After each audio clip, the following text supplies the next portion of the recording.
Hello, मैं सुरेश त्रिपाठी। आज हम रेल रिफॉर्म पर थोड़ी बात करेंगे।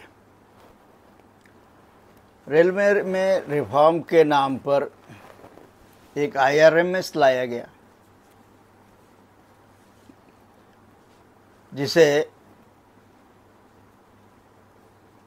कहना चाहिए कि चूचू का मुरब्बा बना के रख दिया गया। न पारदर्शिता है, न कोई विश्वसनीयता है, न कोई नियम है, न कोई नीति है। बस एक नई पॉलिसी अपना कॉलर ऊंचा करने के लिए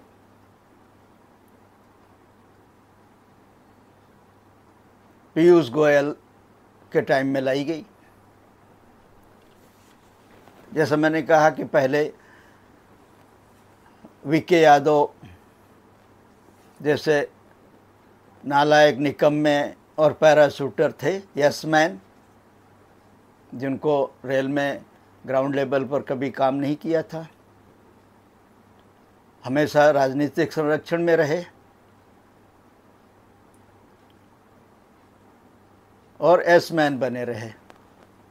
वही उनकी कॉम्पिटेंसी थी, वही उनकी क्षमता थी, योग्यता थी। इसके अलावा और कोई योग्यता, क्षमता, अनुभव नहीं था। खैर, 3 साल के गैप के बाद इस तथाकथित Indian railway management service IRMS के तहत भर्ती का इंडेंट यूपीएससी को भेजा गया 150 कैंडिडेट के लिए मात्र। उसमें केवल 90 कैंडिडेट्स ने आईआरएमएस का चयन किया। ये जो 90 कैंडिडेट्स आईआरएमएस में आए, उनमें से 60 कैंडिडेट पहले ही लंबी छुट्टी लेकर चले गए, जो अक्सर हर सर्विस में होता है। यहाँ भी हुआ, मगर तब नंबर इतना बड़ा होता था कि 2, 4, 10 चले भी जाते थे तो उतना फ़र्क नहीं पड़ता था। मगर यहाँ 90 चयन हुए और उसमें 60 चले गए, बचे 30 के लिए Indian railway institute of traffic management Lucknow में व्यवस्था की गई कि इनको ट्रेंड किया जाए। कैसे ट्रेंड किया जाए? कोई सिलेबस नहीं, कुछ नहीं, कोई तैयारी नहीं। बहरहाल कुछ जोड़ गांठ करके उनको ट्रेंड किया गया। अब आगे क्या करना है उनका, उसके लिए भी कोई नीति नियम तय नहीं है। इसमें 4-5 आरपीएफ के भी लोग आ गए।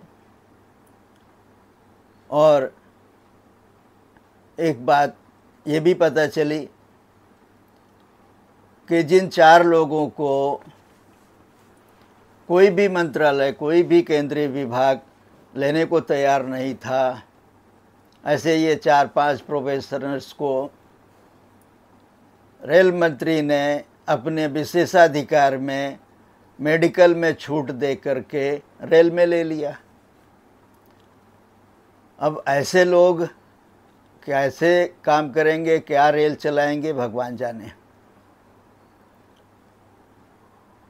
किसकी सिफारिश से किया, क्यों किया, इसका कोई जस्टिफिकेशन नहीं है। फाइल में उन्होंने कुछ लिखा है, नहीं लिखा है, ये हमें नहीं पता है।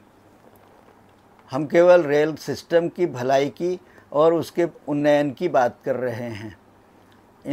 इस तरह के डिसीजन से रेल की न भलाई होगी, न जनता को सुविधा मिलेगी, न देश की भलाई है इसमें, न सिस्टम का कोई उन्नयन है। खैर,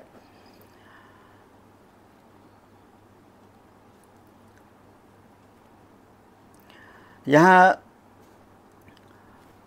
पहले जो प्रक्रिया थी उसमें हर साल सिविल सेवा परीक्षा यानी सीएससी से लगभग 100-150 कैंडिडेट का चयन होता था। ईएससी यानी इंजीनियरिंग सर्विस एग्ज़ाम से करीब 200-250 लोग हर साल चयन किए जाते थे।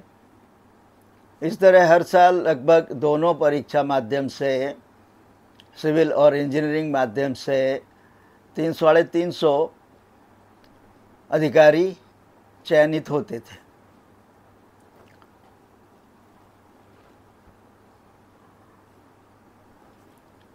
अब देखने वाली बात यह है कि 3 साल बाद इंडेंट गया, वो भी 150 का, और चयन हुए, फाइनली बचे 3 लोग,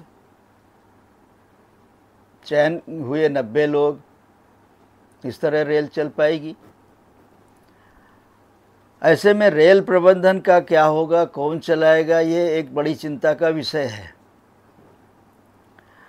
हायर लेवल पर, यानी ऊपर लेवल पर, लेवल 16 और 17 पर, यानी जीएम और मेंबर के स्तर पर, जब 2-3 बैच नीचे जाकर अधिकारियों को सेलेक्ट किया जा रहा है, तो कम से कम 2-3 साल की बैलेंस सर्विस के साथ चयन किया जाए।